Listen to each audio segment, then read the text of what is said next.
Did Arfan tell you what had happened to Sara? हादसा हुआ,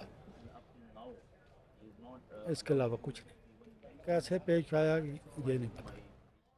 इरफान खुद आएगा, मंजर आम पर आएगा भी तो पुलिस के डर से भागे हुए हैं। वो आएंगे, आकर बताएंगे। After Sara died, did he explain to you why he'd come to Pakistan? डर के मारे। What was he afraid of? बच्ची फौत हुई है तो जब आदमी को जहन पर चोट लगे तो ज़ाहिर है बंदे की सोचने की सलाहियत कम हो जाती है। वो खौफ के मारे आ गए। What was Sara like as a little girl? Very nice, very beauty, very lovely. पोती का तो दुख है, पोती फौत हुई है, दुख है, बहुत ज़्यादा दुख है, सारी ज़िंदगी रहेगा।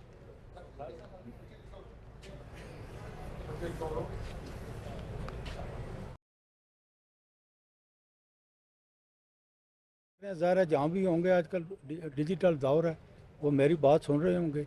मैं यही कहता हूँ कि वो आएँ, अपना केस डिफेंड करें, जो भी है अपना जवाब दें।